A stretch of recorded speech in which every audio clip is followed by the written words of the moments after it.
Hello everyone and welcome to week 1.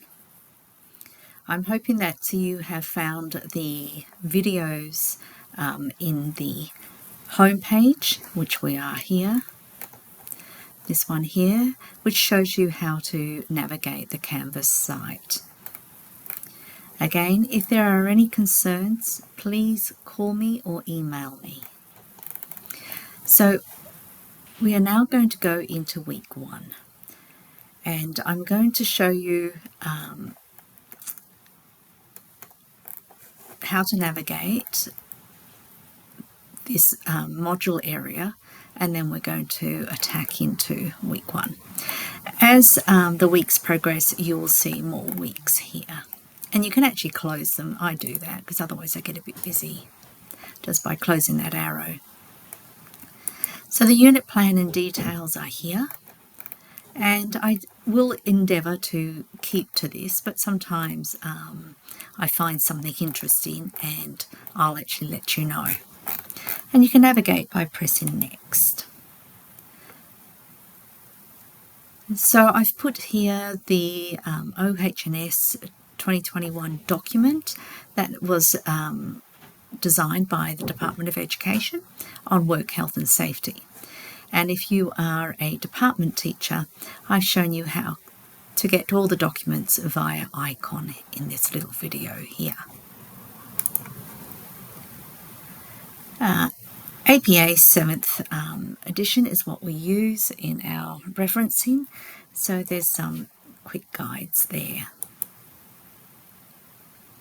A little bit on academic writing, even though in most cases in this assignment, in the assignments in this unit, I've removed a lot of the writing out of the assessments, but it's probably still good to have a look at it. I've also put some Fusion 360 tutorials here. There's so many different CAD programs out there in all sorts of schools.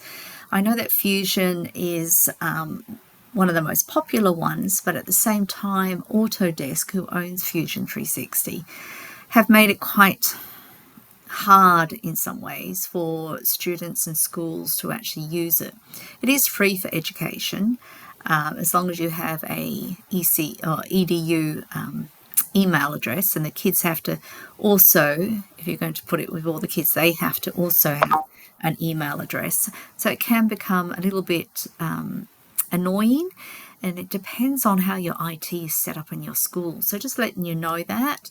We're looking at Onshape and Shaper 3D, as well as Fusion 360. There's SolidWorks, there's Inventor. The people that, my lecturers who actually do the graphics course, are proficient in at least 1 or 2 of those programs. And so in January we had people doing Fusion 360, but also others doing Shaper 3D because they felt that was much more comfortable for them. So it doesn't really matter. As long as you learn a CAD program, the fundamentals transfer to other CAD programs.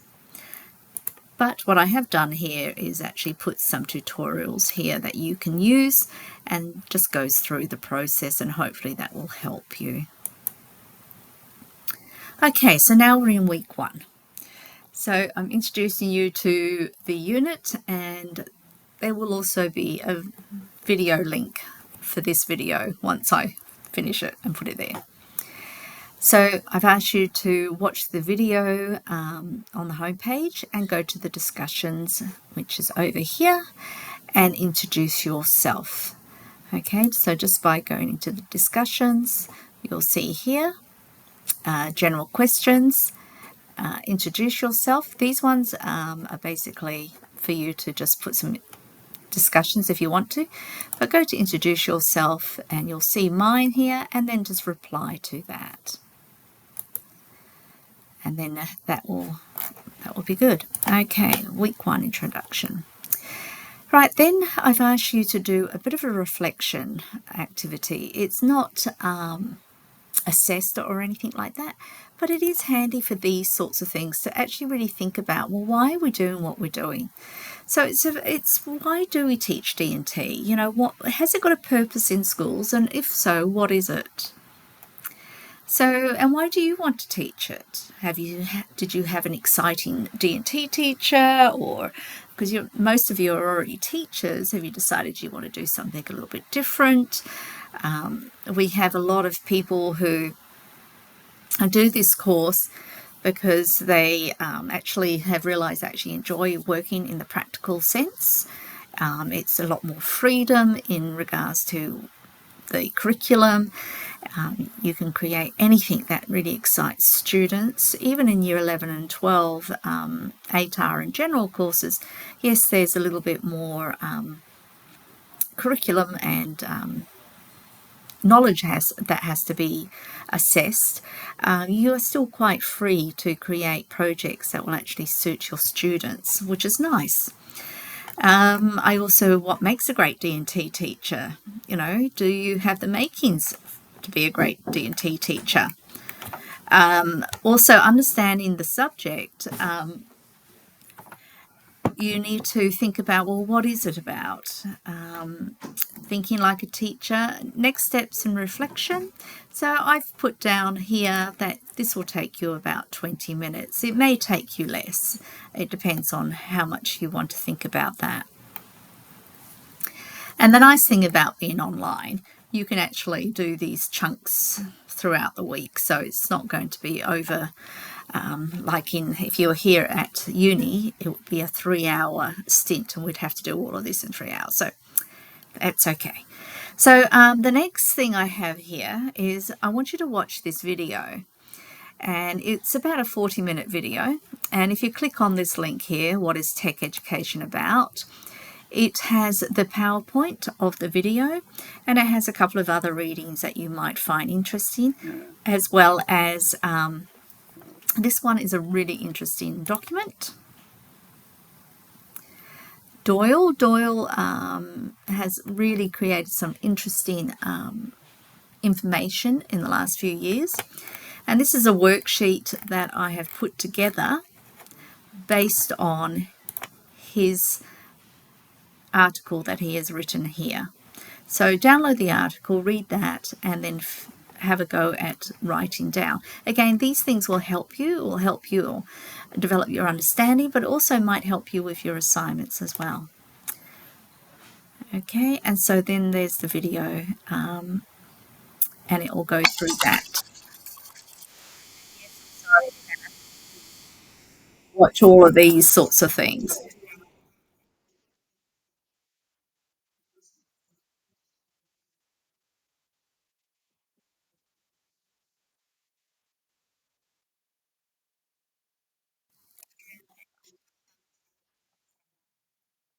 So the first part of that video, just so that you're aware, looks at the Blackboard site. So we're not in Blackboard anymore, we're in Canvas. So just ignore that part and then just go to where that video starts with the PowerPoint. So if I go back to that, you will see it has a purple. Sometimes this is slow, just letting you know. It's sometimes faster, just go to the download. But where you see this picture, watch the video from there. Okay.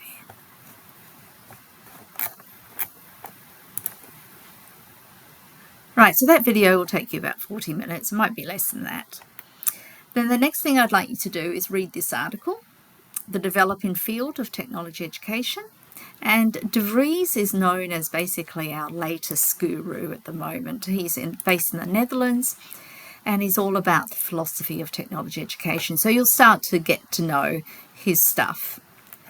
We'll actually look at more philosophy next week when we actually really delve into where did it come from? You know, where did D&T and technology and all that sort of stuff come from? So I want you to spend 20 minutes on that. Then the next 20 minutes, I'd like you to actually start to navigate about the curriculum. And I've got here the Australian curriculum links. And this is still version 8.4. Now version 9 is on a different website, which is this one here, and you can have a look at that one as well.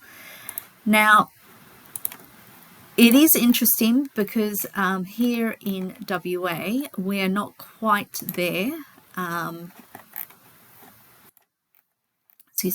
quite at version 9 level. I'll explain that in a moment.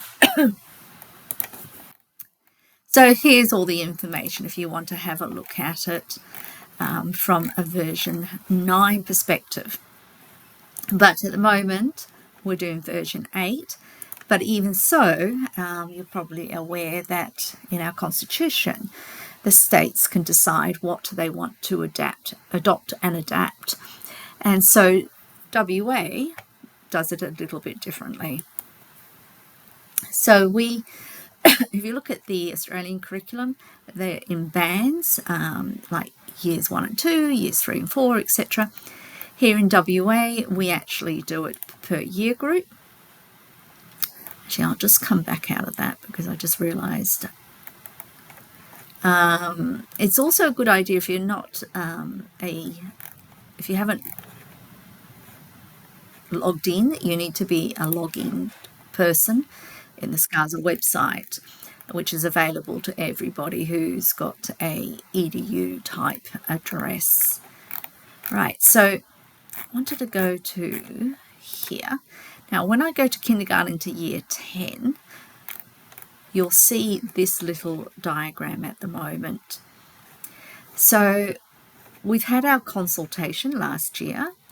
I'm on the CAC panel for 7 to 10 technologies. And so we went through the process with SCASA, and some other teachers, I think, were part of that as well, just to look at version 9 and then to make it WA-ish. This year we're in the familiarisation zone for implementation in 2026. However, at the start of this video, they've only released English and HP, which is implementation.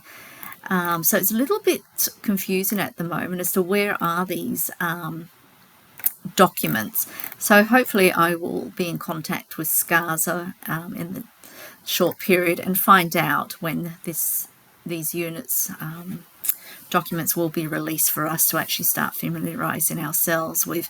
And the whole idea of that is to start implementing them in 2026 and create our documents this year for next year. The biggest thing that I have seen of the difference is there's more detail in the curriculum, so there's more direction. It still gives us scope, so we don't lose that, but it does give us more direction as to what we really need to teach. So then we go into technologies here.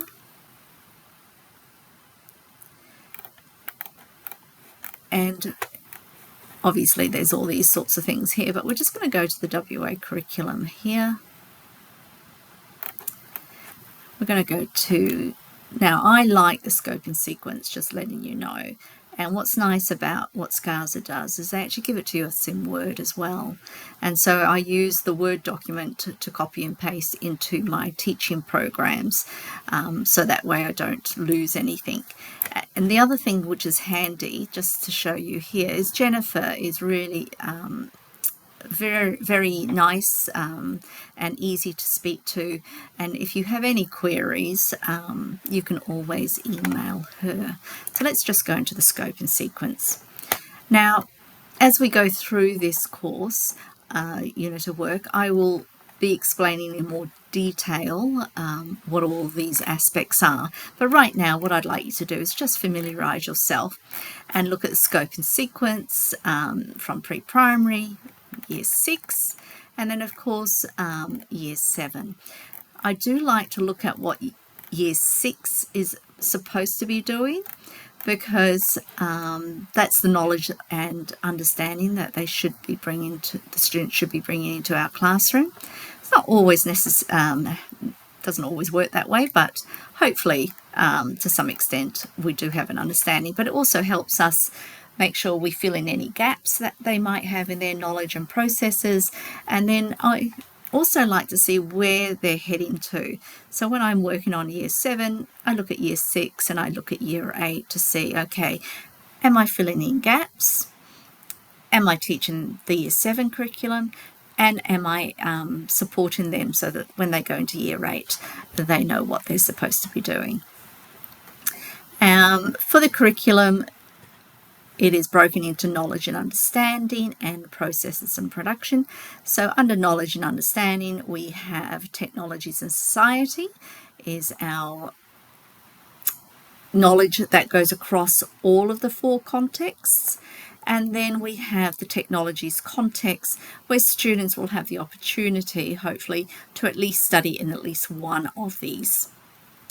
Depending on how the school does it, they might do a carousel, etc., where they actually do tasters. If you're in that sort of school, you really need to think about how you're going to cover the curriculum, because as assignment 2, you're going to be doing a unit of work. The notional hours are 40 hours per year for design and technology, regardless of the context. But to get this knowledge and understanding in certain areas, a carousel type format really doesn't support the students' learning as much. But the 4 contexts, just going quickly, is engineering principles and systems, food and fibre production, food specialisations, and materials and technology specialisations, where under here you would have things like wood, metal, textiles, concrete, plastics, cardboard, etc. So it doesn't say any particular material, so you have that scope to create something interesting and meaningful. And then here we have processes and production skills, which in some ways is known as the design process, where we have investigating and defining, we have designing, producing and implementing, evaluating, and how students collaborate and manage their load. So spend some time familiarising yourself with those. I've also got digital tech here as well. So if you're asked to do digital technologies, which a lot of D&T teachers are, the robotics and that sort of stuff can fit into that area. So I've also put here some other jurisdictions, Queensland, New South Wales and Victoria, for examples. They also adapt and adopt the Australian curriculum, and they seem to spend a lot more money on resources for teachers in those states. They are bigger, therefore they probably have more funding, etc. I know SCASA is trying to do as much as they can at the moment, but it's always handy to go and have a look at what other states are doing, because the curriculum is very similar, and what they have we can normally, again, take and adapt to our students and what we want to do. The next is 15 minutes. There's an article here which is really quite interesting. Teachers fear the future of D&T. This was in 2014 in the UK. But it's an interesting read, because where is our place? What are we doing? Where are we going? The interesting thing with the UK is we tend to follow the UK in curriculum, and we're about 5 to 10 years behind them normally. So there's a lot of questions regarding D&T in the UK. It's an expensive learning area.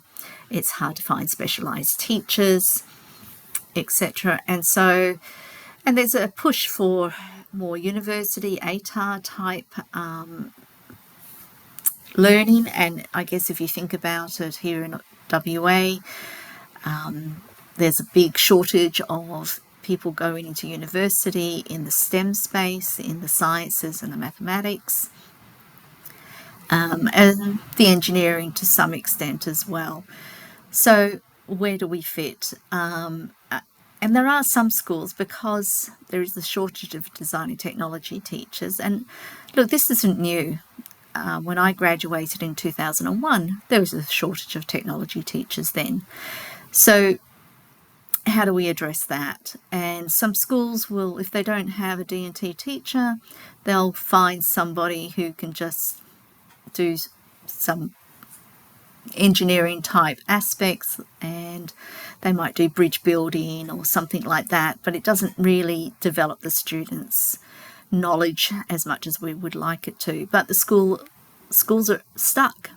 Who can they put in front of the classroom? So I like to say thank you to all of you guys that have put your hand up to think about becoming a D&T teacher, because without you guys, we may not be a subject in the future, which then, of course, impacts our trades, our mining, our construction, our engineers, etc. So it's a bit of a domino effect. Okay, and the last thing I'd like you to do is read Chapter 1, which is in this link. It's a whole book, but I just want you to read Chapter 1. Chapter 1 is Technology Teacher Education in Australia.